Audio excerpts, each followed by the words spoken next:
Welcome to the Nordic Mythology podcast. I'm Daniel Farrand, owner of the company Horns of Odin. Today I'm joined by Laurine Albris, and we're going to talk about sacral place names, which I think is something we've not covered yet. So do you want to give a quick little introduction to who you are, what you've studied, and a little bit on what we're going to talk about? Yes, hello. I am Laurine Albris, as you said, and I'm an archaeologist, and I've specialized in working with onomastics, that is name studies in combination with archaeology. And at the moment, I'm based at the National Museum in Copenhagen in Denmark, and I'm working with a project about the island of Bornholm, but I've worked with other places in Denmark as well. And today we're going to talk about what we call sacral place names. And a sacral place name is what we call a place name that is in some way related to religion.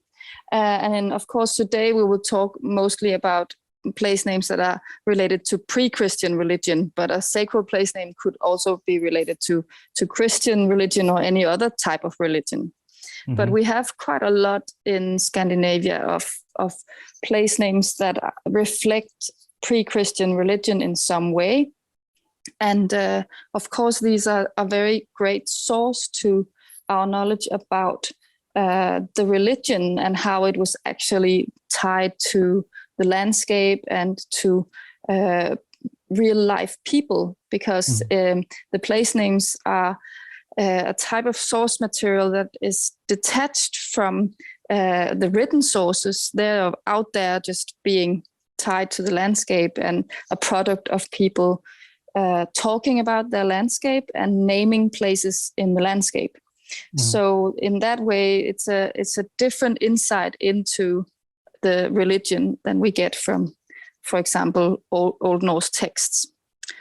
But it's also a very difficult source material, and that's why maybe only few people work with it, and few people are maybe aware that it exists as a source material. Mm-hmm. So, my first thought goes straight away to how do we know, or how are we able to tell how old a place is? As in how old the name is for a place? Because obviously, I guess it's more, we can tell more or get more information if it was named Thor's village in the Viking Age, rather than maybe it was named that in the 1500s. Is it a way to tell that? You struck right at the heart of the problem here. Okay. Yes. And the sacral place names, or the place names that are related to religion, is a part of general place name studies. We also have a lot of other place names that are related to other types of things. Most place names are related to the natural landscape, just describing hills and growth and soil types and types of rocks and shapes of hills and wetlands, and that was in a way the most prominent way that people chose to name their landscape. And some of these names can be very hard to date because they use words that were active through very, very long time. So a name containing the word berg, which means mountain or hill or cliff, can have been used through a very long time. But we still know something about the language and the development of the language. So we have some general relative chronologies for place names, but they're very broad. But we can sometimes still have this kind of feeling from linguistics how old a name will be. Mm-hmm. And for some types of names, we also have some sound developments, such as now it becomes a bit technical, but there's something called the I umlaut. I don't know if you, the I umlaut, mm-hmm. that changes a sound. And when place names are affected by this, we can see that they must have been formed before this umlaut sound change was active. So we have some kind of pointers to work from. And when we work with sacral place names, we often assume that they are formed in the pre-Christian period. Of course, we do have cases where later people would perhaps say that Odin was tied to a particular place, and it would be more like a folklore, a local belief than it would be a pre-Christian belief. But often the type of place name will give us a hunch about whether it is older or later, because the types of names that were made in say the 15th or 16th century just have a different kind of quality to them than a name that was from the Viking Age. So often we will know a place name is often combined of two elements that we call the specific and the generic. So the generic is the part that a place name that kind of tells us something about what the place is. So it could be hill. Okay. And then if you say then there's the specific, it tells us some extra description about the place. So if we say it's Odin's hill, then the hill tells us that it's a hill, and then Odin is a kind of addition to that tells us that it's in some way related to Odin. Yes. Okay. And some of these generics are dated to particular periods. Let's say it like that. Yeah. Yeah.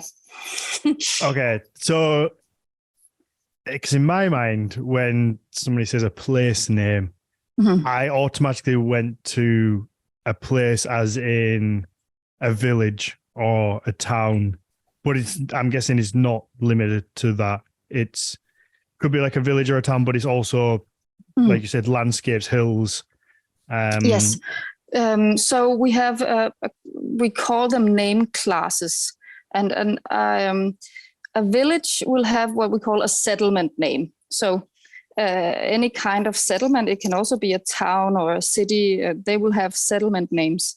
And then there would be topographical or nature names. It depends what kind of term you want to use. But we also often find that, of course, settlements, villages, towns will be named with topographical names. They will be named from the natural environment that is there. So well, I need to find a good example here. Not like putting you on the spot. There are so many, but it could be Green Town or Oak Hill. You could have a town called Oak Hill. Yeah, and of course it wouldn't tell you much about the town. There would have been some kind of hill with oak trees at a point. Okay. Yeah, and it was just probably next to it or a part of it. Yeah, so the name can kind of shift from something to another thing. And we also see that happening in Scandinavia, particularly, probably other places as well, with for example, rivers.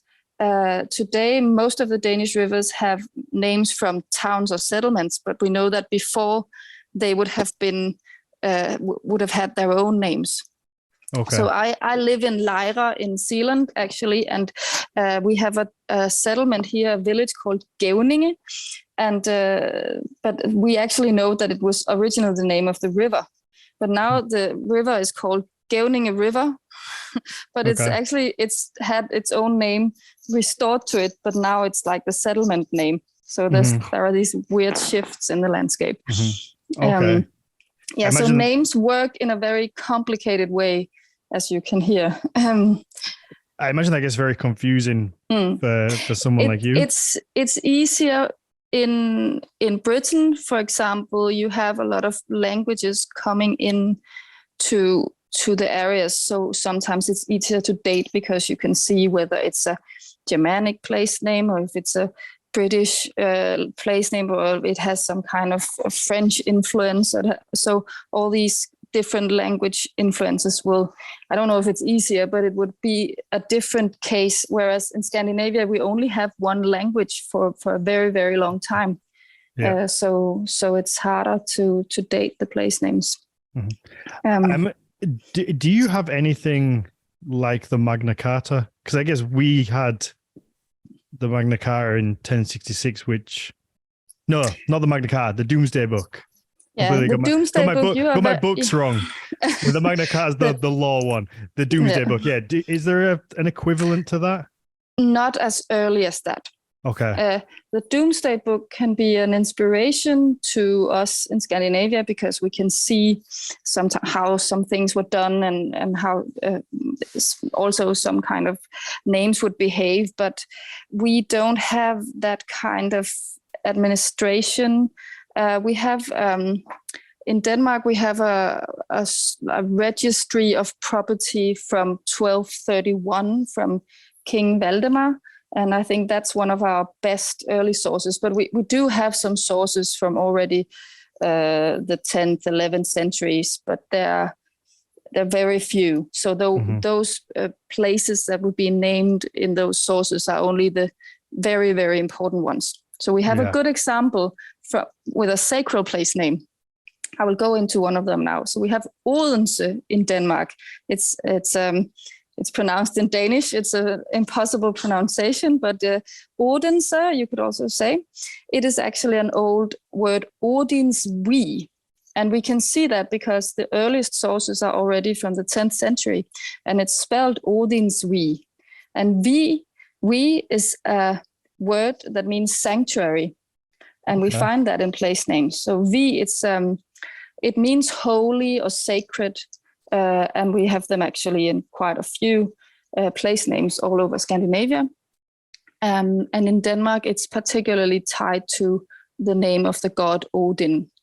And Odense is the best example because it was also a bishopry and a central settlement at an early point, and there might even have been one of these ring fortresses built by King Harald Bluetooth. So it was an important place. They also had minting going on at an early stage. So that's why we have good sources to also the name Odense or Odin's we at this place. But we haven't found the sanctuary archaeologically. We can just say that this place has something to do with Odin. Today it's a rather large, small city, large town, something between that. So we probably won't be able to find this sanctuary, but it was most likely there and a part of the reason why Odense was an important place. Would it likely be like a religious type of sanctuary, or could it just be that it's a hub where there's a lot happening? Because obviously a sanctuary to me would be, especially when you put it with the name of a god, kind of go like it's like a religious place where people would go and maybe pray or do rituals. Or I guess could it just be where, like you say, where something is minted, where it's quite just an important area, so then it gets that name? Well, it looks like some of the places that are sacred or holy would also attract other types of activities like exchange, trade. So you could get many types of activities, and it's a question whether the religious element. I believe sometimes the religious element comes first, and maybe some of these places are kind of places where people gather because they have some kind of religious significance, and then trade and other like financial activities and gatherings, they kind of they accumulate in these places. But of course, we don't really know why in this place and not in another place. There's another place on the same island as Odense. There's a place called Gudme that some people here may have heard about. Gudme is today a large village, but the word Gudme in other it's a place name that was originally Gudhem, which means home of the gods. And there are 11 of these names in Scandinavia that mean home of the gods. One of them is also on Bornholm. But in Gudme, there are a large amount of gold deposits in Gudme village, but also in the wider landscape around it. Gold bracteate hoards, gold rings, amazing finds that have been emerging from the ground since the 19th century. And a lot of excavations have been made there, and there's a site with these large halls that are becoming very classical elements of these types of settlements. But this place is already very active in the Roman Iron Age, and it seems that cult buildings are actually there already in the Roman Iron Age. Okay.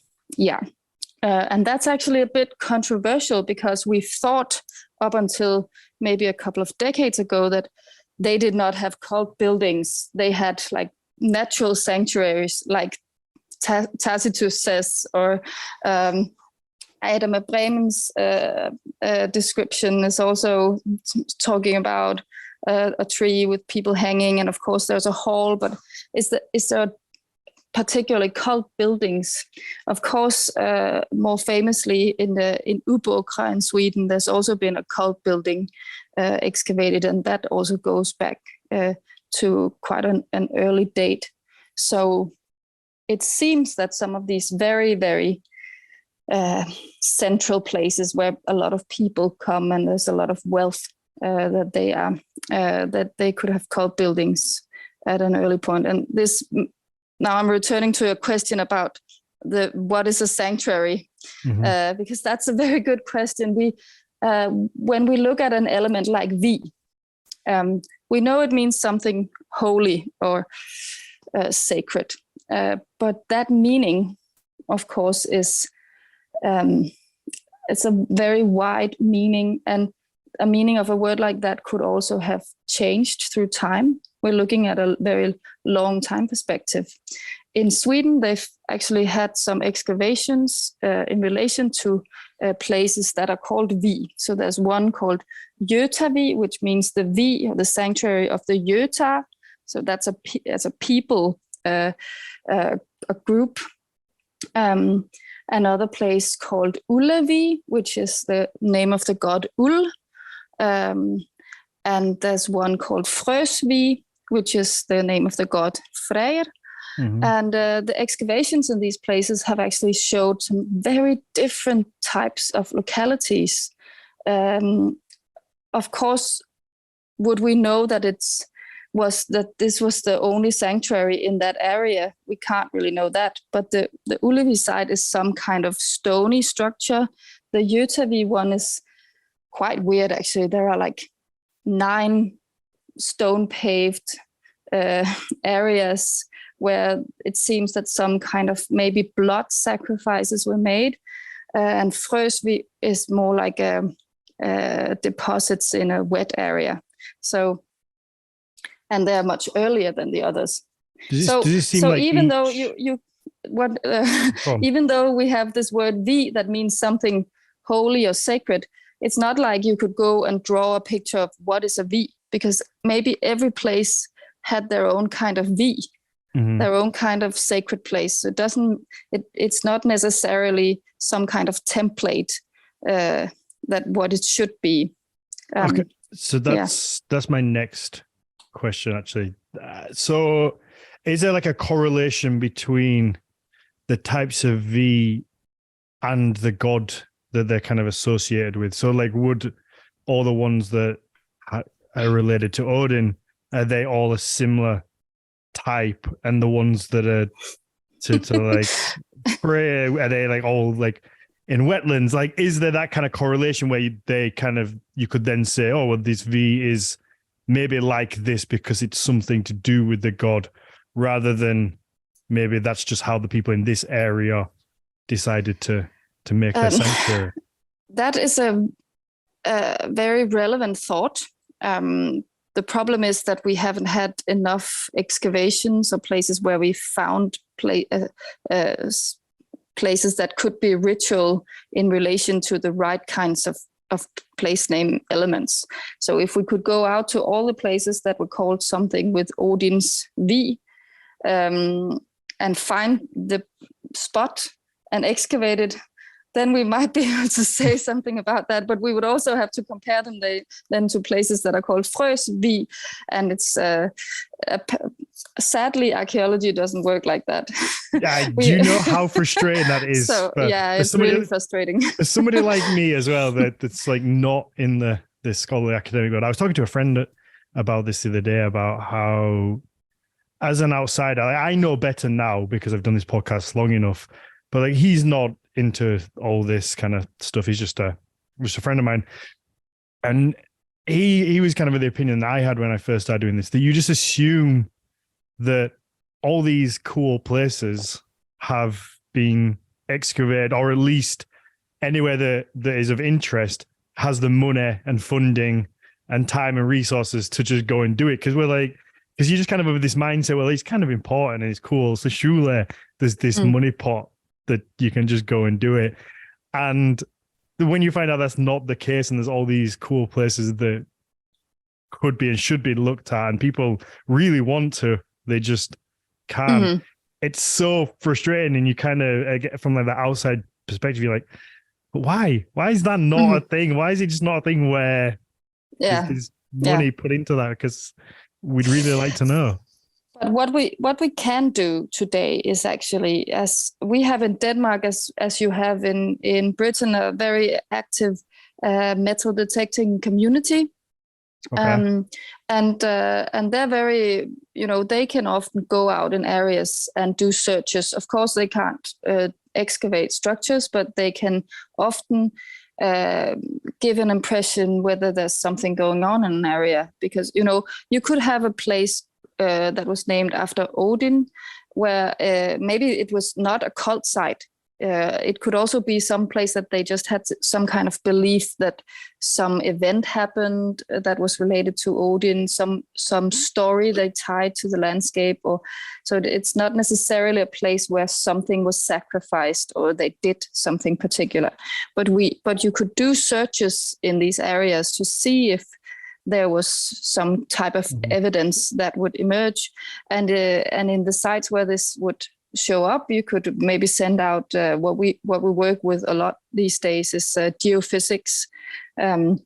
It's sort of like a time team thing where you go through archives, you send out detectorists, so you do the geophysics, and then maybe you could excavate in the end. But it would take a lot of years before if we even were able to look at all these sites. And of course, every site is its own area, and we might be looking at having to look through very, very large areas. But an example is these Gudheim sites that I talked about before. There was a meeting at between a lot of archaeologists back in 2010 or 11, I think, where they tried to bring together people to present all these 11 sites that are called Home of the Gods, to see if are they the same. Are they all?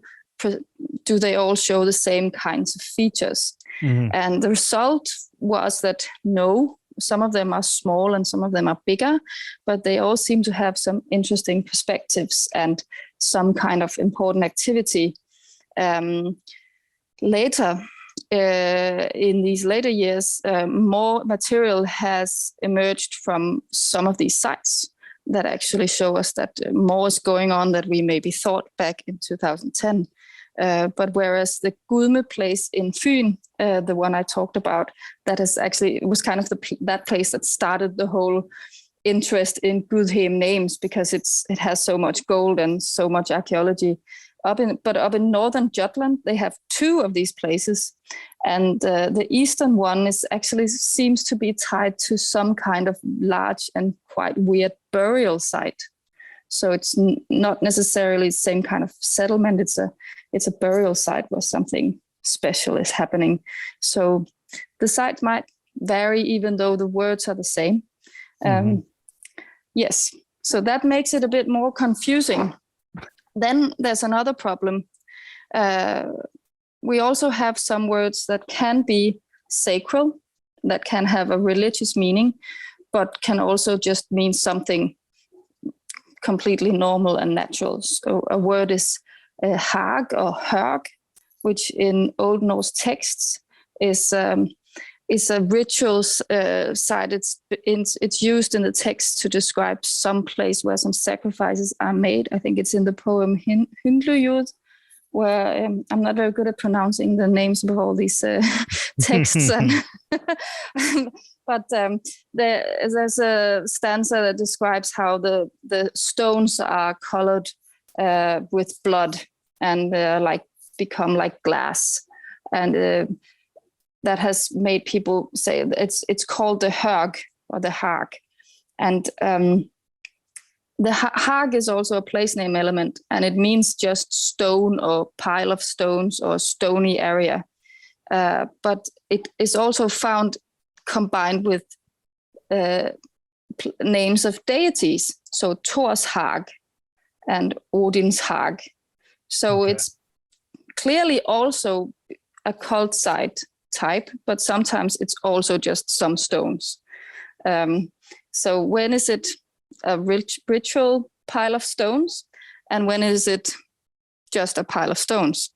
Okay, this may sound ridiculous, but I've said many ridiculous things on this podcast, so I'm just going to go with it. Have you ever been hiking and then you just find a pile of rocks at the top of the hill? Yes. And people have just either carried a rock up there or found one close and put it on. Is it possible that it could be something similar to that?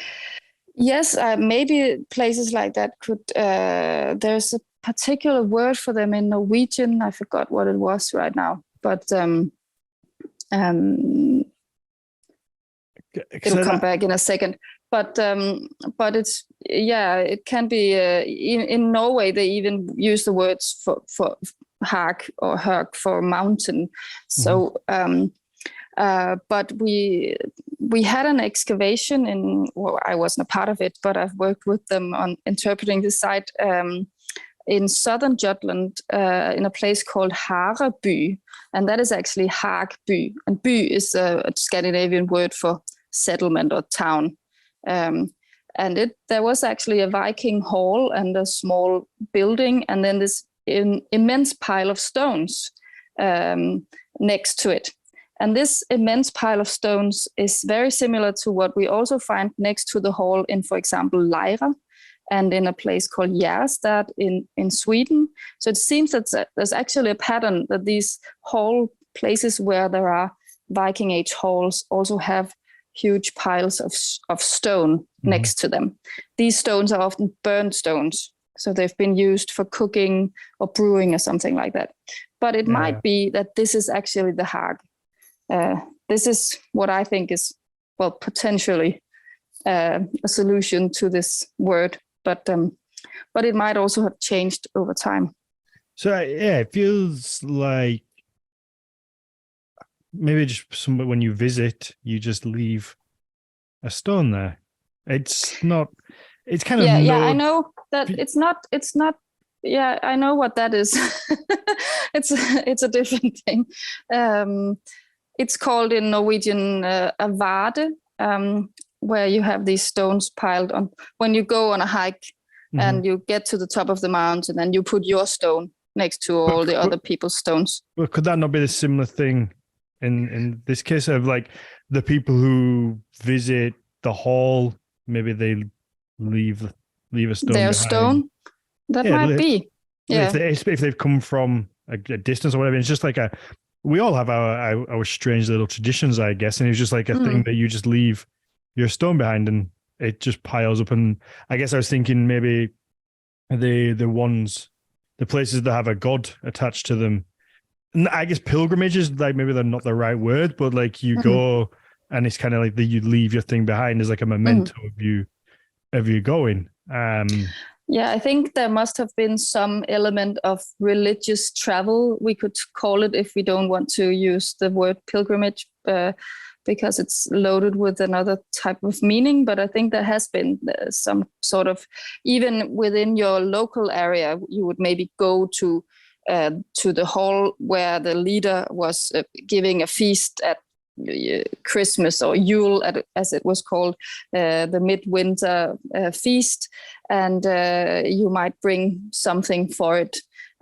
We can also see with this thing with all the burnt stones, it maybe ties into a tradition that is much older, where even as early as the Bronze Age, we find these systematic chains of pits with burnt stones that are sometimes aligned in the landscape, sometimes in relation to grave mounds, and sometimes just in patterns, like very, very structured patterns that can cover large areas in the landscape. So doing stuff with stone and burnt stones is something that goes back a long way in terms of ritual life. We don't know what the word for these types of places were, but we can see that it's going on from the Bronze Age and all the way into the Viking Age. And yeah, so I think these burnt stones have maybe something to do with that as well. But and for these, then it was sometimes just one little kind of cooking pit or fire that maybe an individual group might have had when they took part in this kind of feast. I assume there's nobody buried beneath these big piles of stones. No, I think there might be one or two places where some kind of human bone has been found, but it's not related to burials or human sacrifice. There are sometimes animal bones. Okay.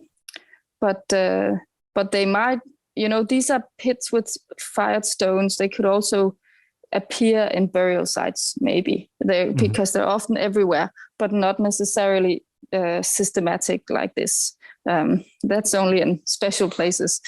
But of course, they are related to mounds, burial mounds. So there could be some relation to ancestor cult, maybe.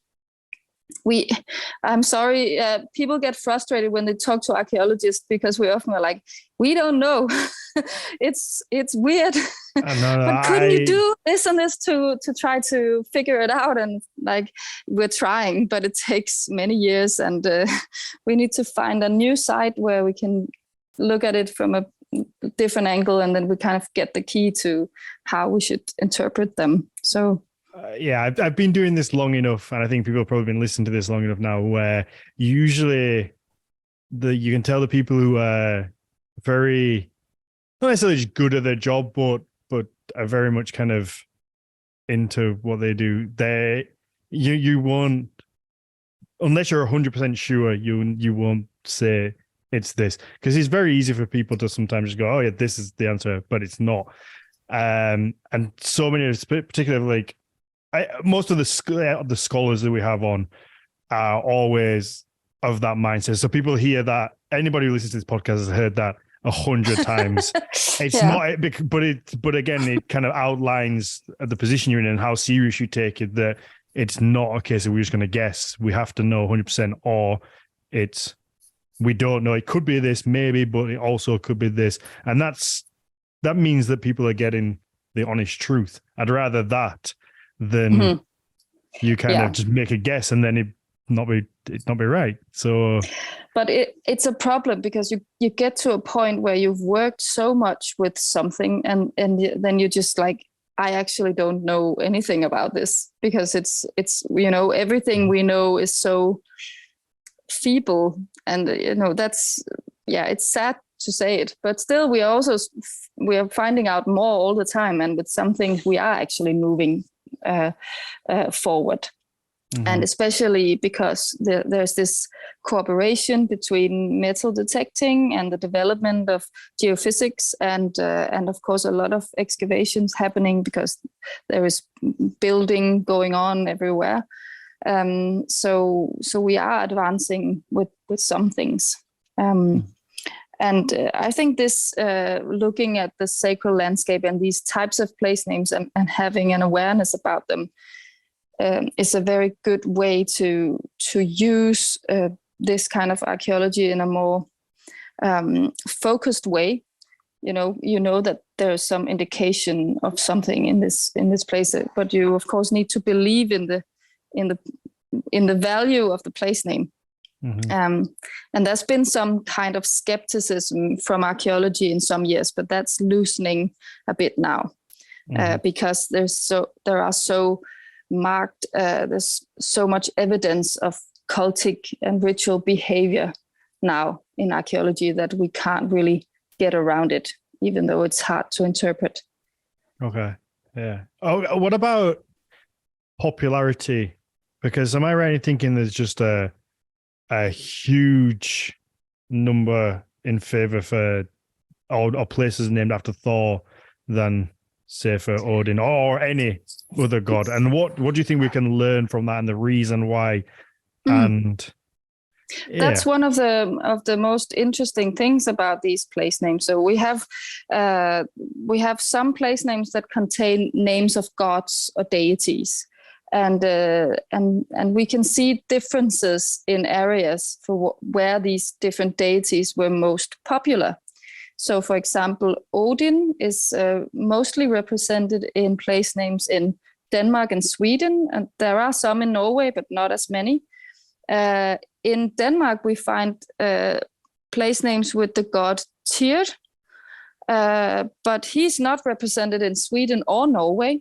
So only Tyr in Denmark. There are two names in Norway, where one of them, Tysnes, in Western Norway, is... It might be, or it probably is a Tyr name, but apart from that, there's no Tyr names outside Denmark. Mm-hmm. And then we have the god Ul, who is not found in Denmark, but in Norway and Sweden. So we can see that there are some deities, and the worship of certain deities is going on in some places and not in other places. Thor is popular everywhere, but very much in eastern Sweden.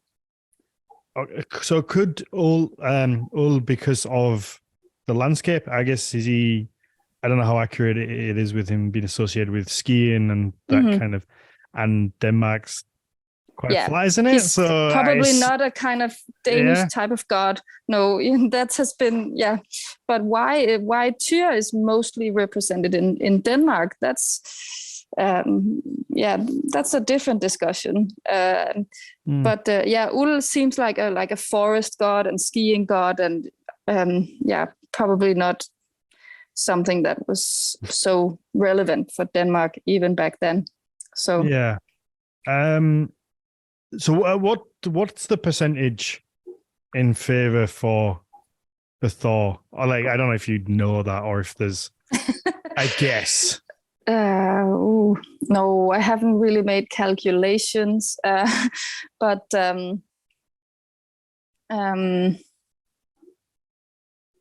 don't want to put you on the spot and make you just make a wild, because I was under the impression that it was like a huge difference, that like there was a lot more for Thor than well, Thor is if you look at Iceland, where where the situation is a bit different, because the people that migrated there were like turning their backs on some things from the old countries. They have names with Thor, but they left Odin behind. They didn't make any names with Odin. So they preferred Thor, those people that settled there. In most other areas, it's kind of a mix, but as Per Wikstrand, who's a Swedish scholar who's worked with the sacral names or place names and deities in central Sweden, he says that the Odin place names, interestingly, in Sweden, they don't seem to be central places or very like high status sites. It's more like out in the landscape and not very significant places, whereas it's actually the Thor names that are related to some of these more important sites. So it seems from the place name evidence that Thor is more important than Odin in this area.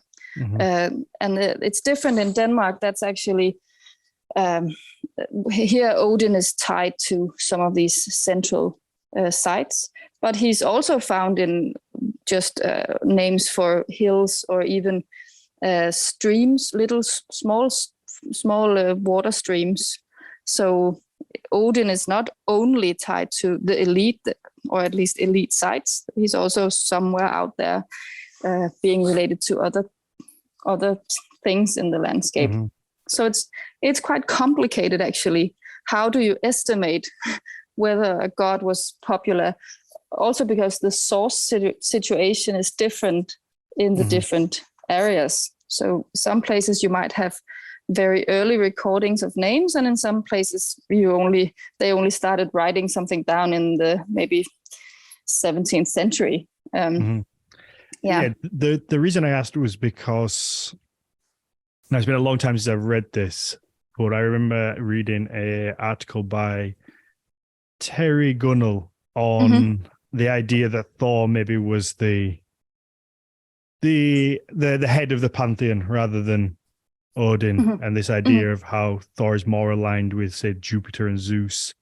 And I think one of the examples he uses is place names, how I don't want to misquote, but I'm pretty sure that was in there. Like I say, it's been a while since I read it, and that's kind of where I was leading with that to see if it kind of, it would fit with the evidence, particularly what Per Wikstrand has found in Sweden, that maybe Thor was actually more important and the Odin place names are less significant, but that might have been different in different areas, or maybe the Odin place names we find in Denmark are a bit later and a product of a development that happens at a later point, because the religion will have changed over time. Of course. And some of the names will relate to earlier practices, and some will be maybe only formed at a late date.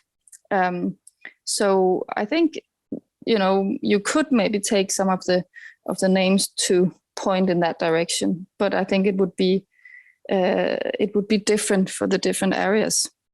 Yeah, you could also say that, for example, Freyr is also represented more in Sweden and almost not in Denmark, which is, he is a god that's also tied to the Swedish royal families. So maybe it's not unexpected that he would be represented there and not so much in Denmark. But there must be some kind of.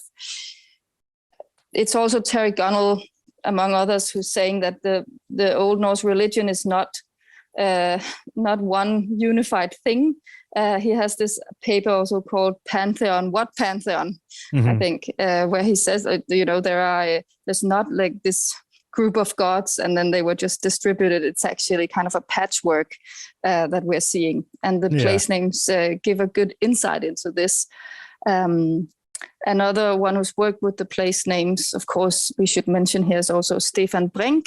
If someone wants to read about the distribution of different deities, he's written a good article. I think it's available on academia. It's called "How Uniform Was the Old Norse Religion," and it has some distribution maps of the different gods and which areas they're found in. It's fun to look at. Yeah. I think that makes complete sense, and we've touched on that before on the podcast. How we're talking about a huge geographical area, a big time span, and it makes sense. There isn't a Bible-like text that people can take from place to place and follow and go, okay, this is how it is. It's going to change over time depending on where you are and how things are. I think it will change depending on how things affect you, whether there's famine or in a certain area or flooding, or whether any kind of event could affect maybe what gods you decide to. And that again is going to be different whether you're in Norway, southern Norway, northern Norway, Denmark. It could be completely different. So it makes complete sense that there wouldn't be a single solid pantheon of but I think that's just how people want to see it today. Particularly maybe people, again, that you get people that get interested in this world. It's kind of tough to come in and be interested in the whole mythology from an outside perspective, just stepping in and then be kind of oh, okay, you actually know nothing. Everything you just come step in and be interested in it, but be ready to know that we know nothing. This might be how it is, but it might have been different over there. And this, whereas it's much easier for people coming in if they can go, oh, okay, well, Odin was this, Thor was this, here was this, and then put it all in these nice little boxes. It just kind of makes it easier, I guess, to be integrated and then come into this world and be interested in it, rather than it just been what it actually is, a fucking mess of stuff everywhere, and everybody basically just saying, we don't really know. It might be this, could be this. This is the best guess, but who really knows? And it might be different over there than here and in this time period. But obviously, but then again, we also see, even though they are varied and very different, we also see some elements that kind of tie them together over very large distances. And I think one important element to remember here is the language. They spoke the same language all over Scandinavia. And of course, that language developed through time, so it kind of moved in different directions, but still it would have been the kind of same linguistic zone. And within that is also a kind of cultural community. And you can see something like the gold foils. If people don't know what that is, they're kind of very, very miniature, size of a fingernail, and even smaller little stamped images of people. And they are found in the context often of these large ceremonial halls, and that we think they have been used for some kind of ritual purpose. And they are found all over Scandinavia and all the way into northern Norway, and most of them are found on Bornholm, interestingly. Bornholm has around 3,000 something of these. It's like 80% of all of the gold foils, but they are found in most places in Scandinavia. And so some activity with these are going on, and they're not found outside Scandinavia. So it's a strictly Scandinavian thing that's happening from sometime in the 5th or 6th century up into the 8th century. So there's something is common to them. And of course, also the use of mounts, and there are many things where they do the same kinds of things throughout Scandinavia. So there's variation, but there's also some cultural codes that are the same. Okay, let's speak specifically about Bornholm, because my friends and repeat guests of the podcast, Jonas and Amelia Lorentzen, I will kill me if we don't talk about Bornholm, because that's where they're from. So I know they'll be very excited to kind of hear about the specifically. So where should we start with your work there? Well, my work at the moment is called Landscape of the Gods, actually.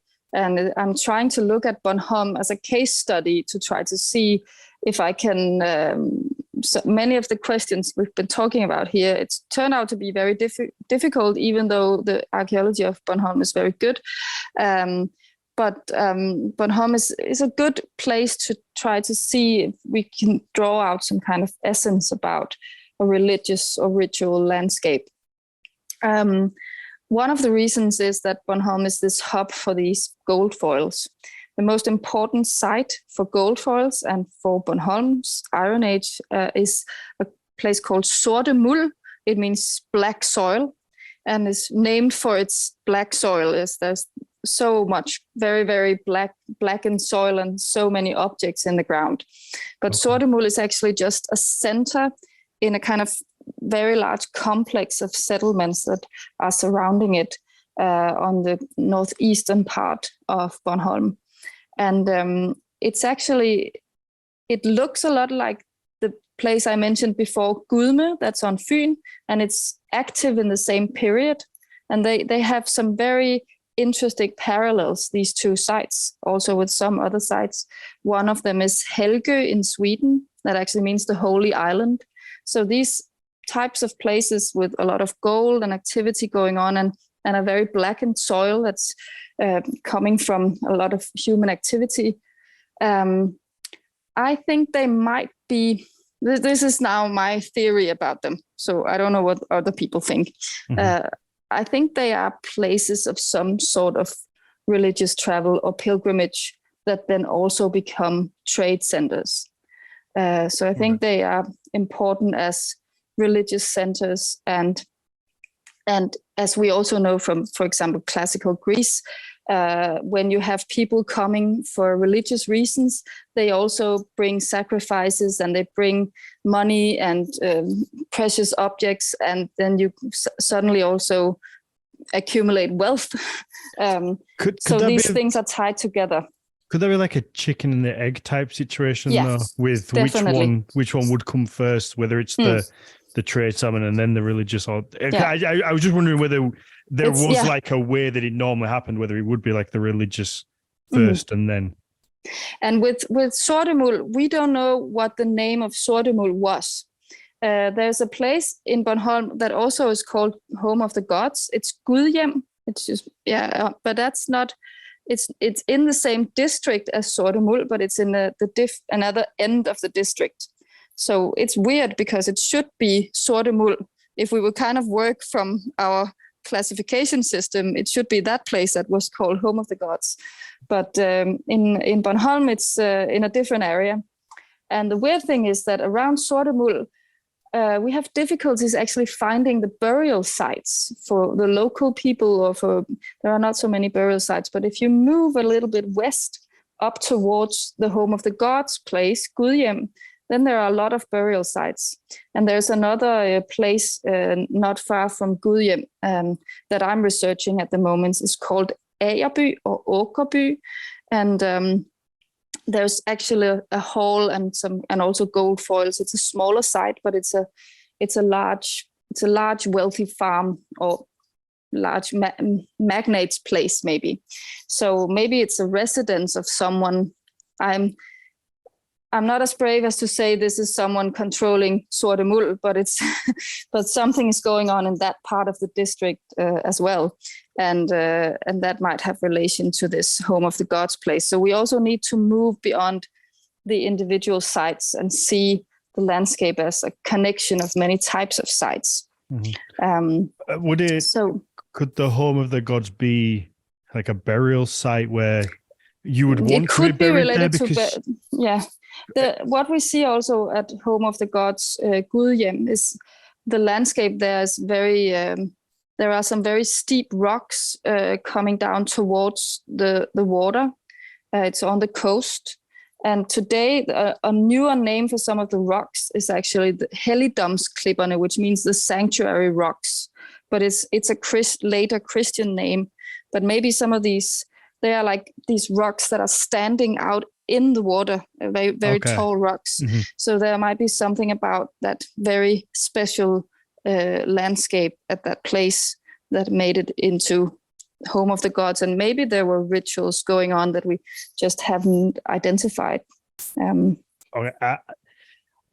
At the other 10 sites that are called Home of the Gods, do you find like a disproportionate amount of burials at those?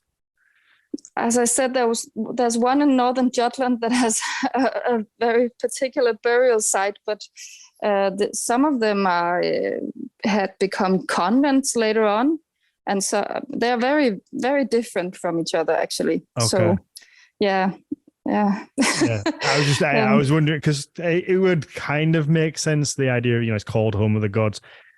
Why would you not want to be buried there? Because then you get to hang out with the gods, I guess. And with the place name as well, you have to think about at what point is a place named this Home of the Gods?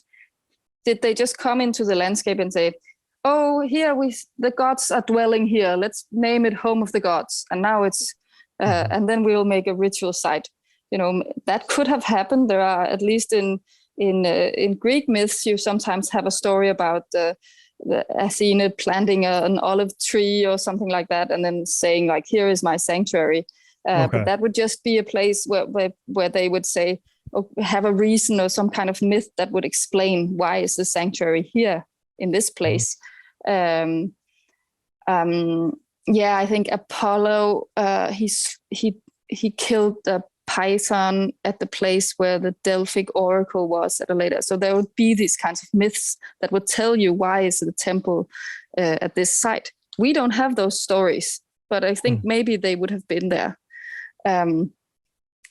But yes, at what point would a place have that name? And I think when it got its name, that was a religious name, that name would also have had a very important role to play in the further understanding of the place. Of course, that would contribute to how people saw that place, and that they felt that it was a special place that they visited when they came to it, if it was a cult center. In Bornholm, we also have some Odin names. We have a place called Ånsbjerg, which is Odinsberg. There's nothing really there. So there are some few black areas with maybe some charcoal that could have been Iron Age, but there hasn't been any significant finds made at that place. So why is that Odin's Hill? There's another, yeah. No, I had a question just to pull it back. 2 weeks ago, I was having a conversation with Jan Kozak that we were recording an episode. I forgot to hit record. We wasted 20 minutes. We wasted 20 minutes of our time. It was very embarrassing. We decided to just leave it for the day, and we're going to record the episode later. But we were kind of talking about the idea of how the Vikings were a lot more resourceful, or like Scandinavians, and a lot more political than people give them credit for, and maybe like economically minded capitalists, maybe, I guess, like just that idea of like that way out, rather than this kind of idea of them just being savage warmongers. So that got me thinking, could it be like an economic move to name somewhere like Home of the Gods, or like a sanctuary, because you could have maybe a little village that you want, you make things in. You got a nice little blacksmithery there, and blacksmithery, is that the right word? Blacksmiths. You got a little call them blacksmiths, yeah. For the ironsmiths, you would probably, yeah. Yeah, but you have like a little cultural hub where you make things, and then it would be kind of, I assume, like you said earlier, with the kind of religious side of things comes money. So if you have like a sacred site there, that would then maybe draw people in. Could it be that kind of thing where you're just taking advantage or capitalizing on that religious side of things to get people into your area? I don't see nothing wrong with that, in my opinion. I've been thinking about this because it's hard to say when you're in a culture that is not that's mainly an oral culture that almost doesn't use text, only in runic inscriptions that are quite few. Would you be able to say, now this place is called Home of the Gods, and everyone has to call it that from now on? And, you probably could, but you would still need some kind of agreement from all the people who were using this name or coming to it, that they would agree, okay, we'll call it that. We'll use that name.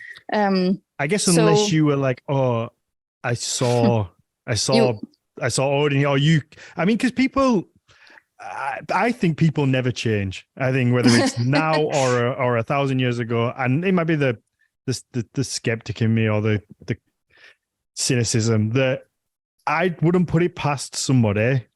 Like at the end of the day, you want people to come to an area, and you want wealth, that they could then maybe say, oh, I had a spiritual experience in this area. People do it with like hauntings all the time. They say they have a haunting somewhere, and then tourism comes. I kind of feel like that could, I'm not saying it is, but I feel like that could be a thing in some cases where maybe someone's like, oh, I had a very spiritual experience here, and then it might draw not tourism, but people to the area. But the question is then, would they believe in that themselves, or would they do it because they speculated in making some kind of place where they could get people to come and make sacrifices and take their money? That's a good question. I think it is possible that some might have been thinking in good business opportunities for something like this. And we must remember that some of the earliest of these places were founded already in the Roman Iron Age. They are already beginning in the 2nd century.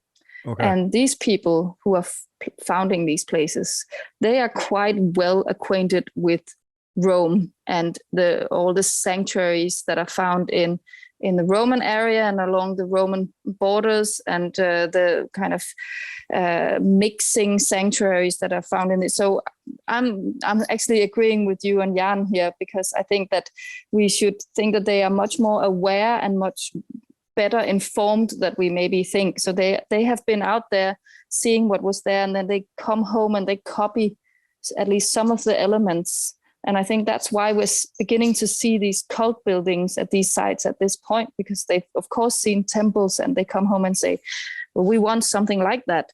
And as they do when they invent the runes, they also say, we want something like this, but we don't just want to start writing Latin. They could have done that.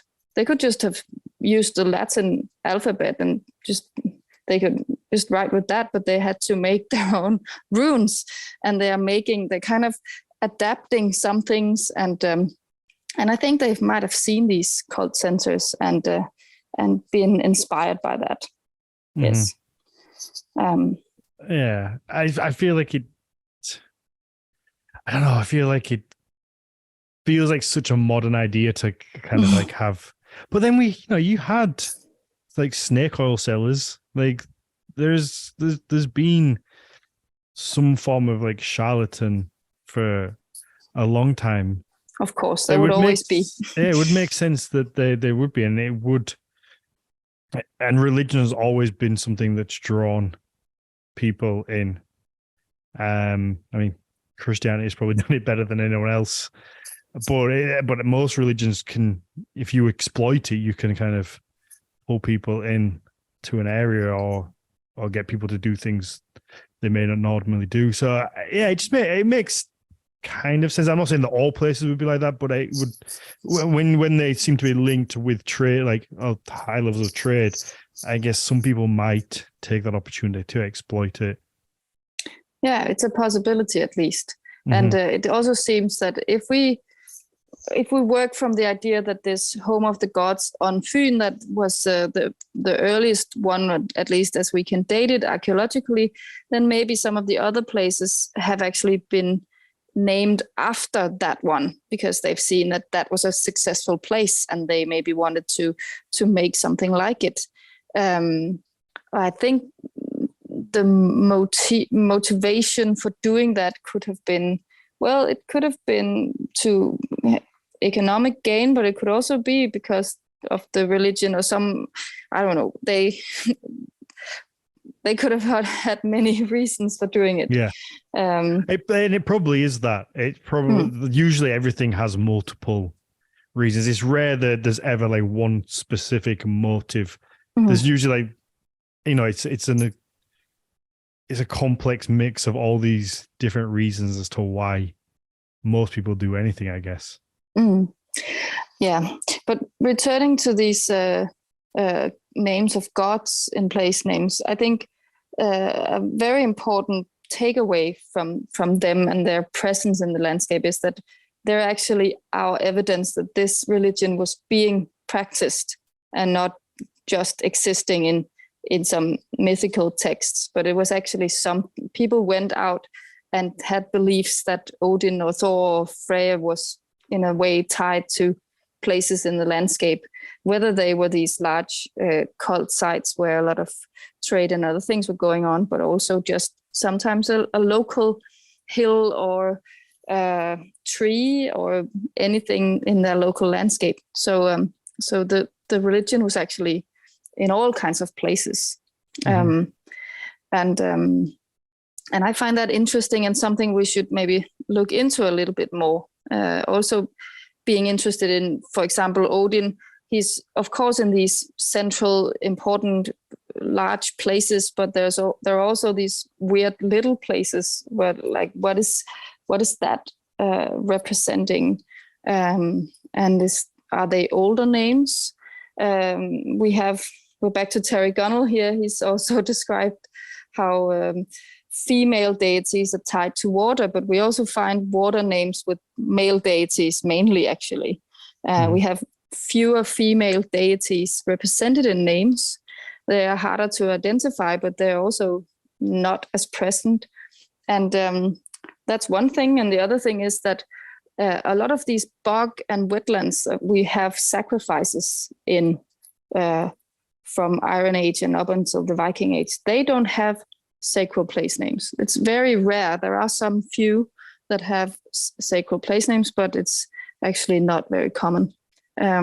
So have they not been named for these religious activities, or are these names lost? And they may have been the names that have been related to female deities. So has something disappeared here? Has something happened to the religion, or I don't know. We don't know that, but there is something missing in the picture. Yeah, I imagine it's. Yeah, I guess how can you? It's not like you can just find a missing link, I guess, either with things like place names, because I guess. Well, sometimes you might be able to find maybe if the wetland itself had lost its name, maybe if a local settlement had at an earlier point taken its name from that wetland, there might be a name that was preserved. So we have some few names, and there's an interesting one in Jutland. There's a river called Gudenåen. Today it's called Guden River, but it was actually just Guden, which means like the consecrated to the gods. So it's like a personification of this river, that it's like a godly river. Okay. So it's not a river of the gods. It's more like the river itself is a god. Oh, okay. Yes, as far as I understand it. And I think that might represent something much older, actually, a kind of way of thinking about the landscape, that it's animated. And if we really go into individual names, we might find traces of that still present in some names. Okay. Before we wrap up, what about Loki? Because I'm of the impression that there's nothing. Is that right, or is there any kind of hint? Because I've completely forgotten the lady's name, and I apologize about it. I had a lady on a couple of weeks ago, and we spoke about Loki, and she studies Loki from basically any mention of Loki in any kind of original text. And she was saying how there's pretty much very little evidence for him prior to these texts being written. So I had to ask whether we do have any hint of him in place names. I've never come upon a place name that had his name. I don't know if it might have been discussed in some Swedish place names, but he's not really a god that's represented. It's actually the group of gods that we find in names is actually limited. It's mainly Odin, Thor, Freyr, maybe Freya. Njord also is found in place names. And Ul and Tyr. And then there are some, actually, interestingly, maybe some other names that are not found in Old Norse texts. There's a trace of maybe a goddess called Hern in some Swedish place names, and there are some, it's discussed whether it is a goddess, but so there might be some other not represented gods. But no, Loki is not someone who they put into place names a lot. Well, so I just checked that the lady's name was Ella Sefkikova. So people can go back and listen to that episode. So what do you think there's a reason for that? Because obviously if you were to read just the myths, particularly I guess like particularly like Snorri's Edda, like Loki's such a prominent figure.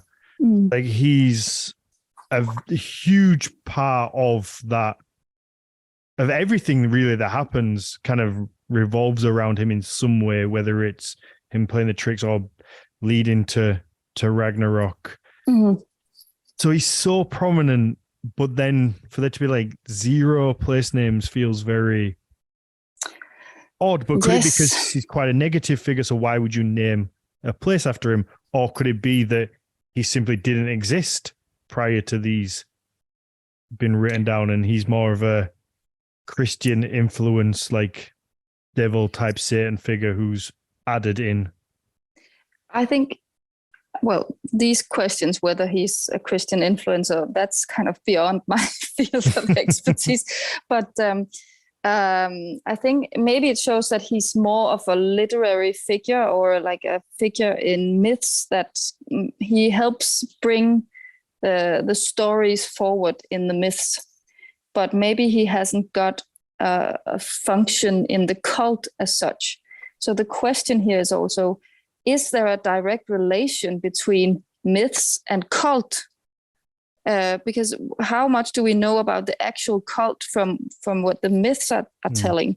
And it's actually difficult to find these direct relations.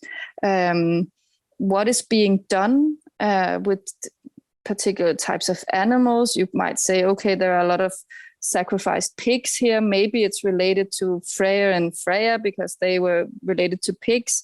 But it's hard to say, could you not sacrifice a pig to Thor? So there is like a mythical world, and as we haven't really succeeded yet in making the well, some would maybe not agree with me here, but in really making the connections between the ritual landscape or the ritual practices and the mythical world.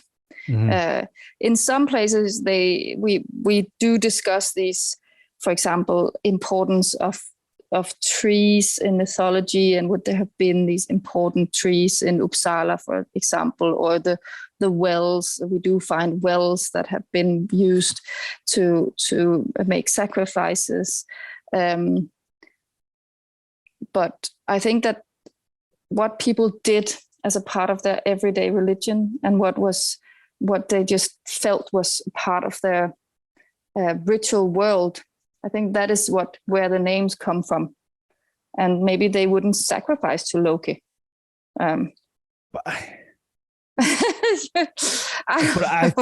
Again, going back to human nature, I feel like somebody would have. So like kind of if you look at Christianity, you still have a huge portion of people who like to be different or do the opposite. So like you have places like the Satanic Temple, or people who would say class as Satanists. So it would make, I feel like it would make sense, even if Loki was maybe a more negative figure or a figure that you wouldn't typically do rituals to, that some people would have, just, I feel like just by human nature and the power of numbers, that there would have been a group of people who would have been like, well, fuck all what are you lot are doing, we're going to do this because it's different. I feel like that's just a very human thing to do, and we kind of see it throughout time. People just will always do kind of the opposite of the normal thing. So I feel like there would be something. Maybe we haven't found it. I don't know.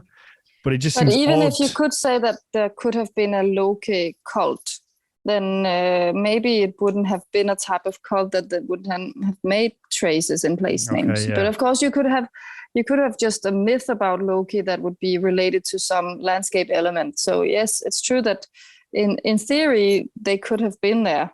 But if we look at Christian naming, we do have the devil in a lot of names, and some just field names and places that were seen as maybe very bad, like a very big boggy area, or like it could be called hell or devil something.